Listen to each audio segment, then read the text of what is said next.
Violin designer, violin maker, again speaking to you from my atelier in The Hague, the Netherlands. Imagine you are very enthusiastic about a musical instrument, but this instrument is not so popular in your country.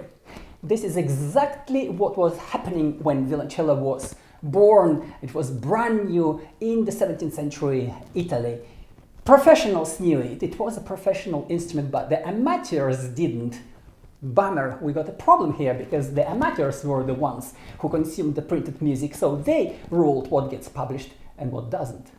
Today it is different. Professionals don't know about it, but the audiences love it the moment they see it in your hands. Why? Because classical music can be so fresh. This is why the rebirth of the Violoncello Da Spalla today is such a great opportunity for you if you play the violin or viola and you like to play as a soloist or as a chamber music member. Violoncello is the instrument of choice for many important composers such as Giovanni Maria Bononcini, Johann Sebastian Bach, Antonio Caldara, and so many others. Originally, violoncello was way smaller than the modern cello, and it was predominantly played by violinists, just like Johann Sebastian Bach, Antonio Caldara, or Giovanni Maria Bononcini. Today, there are violoncellists like Sergei Malov, Sergei Kaikin, and Rio Terracado, and some others who also play violins and violas. And if you did not know about this instrument until now, don't worry, that's not your fault. Let me explain. Firstly, composers in the 17th century, especially the Italians, were under pressure from the publishers who sold printed music to the amateurs, and amateurs were skeptical about new instruments. Secondly, since the composers in the 17th century hided it, musicologists in the 20th century could not figure it out soon enough for you to figure it out. Ironically, today the professionals took the place of the 17th century amateurs. But actually this is not the problem, this is the very best part of it, because this is exactly what gives you as a professional the opportunity to stand out from the crowd and potentially be the only player of this instrument in your city. It's a secret.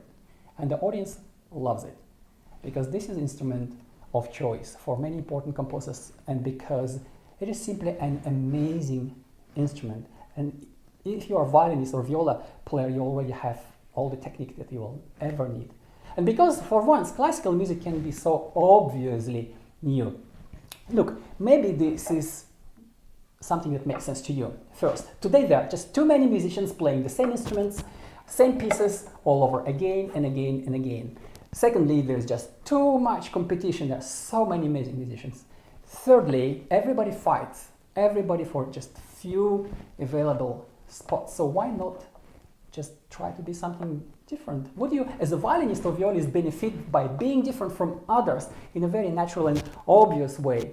And the new interpretation ideas just really stream automatically from this instrument that is so easy to play. It is also fun, it is also automatic exposure. And by the way, I'm living proof of it, because I'm not an extraordinary full-time violinist. Hey, I am a super full-time instrument designer, but this instrument got me as a player on major newspapers, TV, radio, and you name it. And the point is that if I could do it, then you can do it so much better.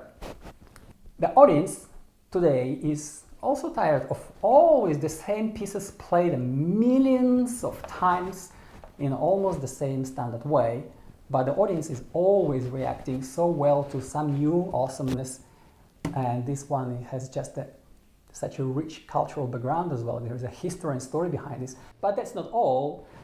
If you happen to live in a country where soloists get paid better than tuutists, then this would only seem logical that you would probably get a better pay. Anyway, in my example, I made up to 5,000 euros per concert, self-organized and ensembles, played normally around 500 for continuo or around 800 to 1000 euros for a small solo of just a few minutes.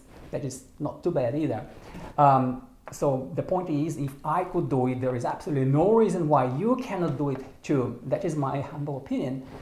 So do you think you could make your career easier and even more fun by just making it a little bit different from others? And I will speak about it actually, about Violoncello Da Spalla today on the free webinar. Just jump in if this story makes sense to you, of course, if you feel good about it. I will put a registration link, so just put your email in and register.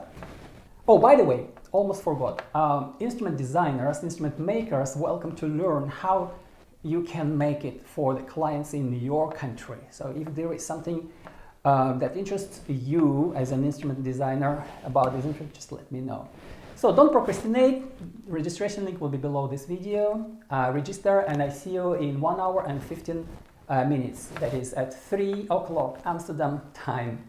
Take care. This was Dmitry Badyarov, Violoncello Da Spalla pioneer, violin designer and violin maker, speaking to you from my atelier in The Hague, the Netherlands.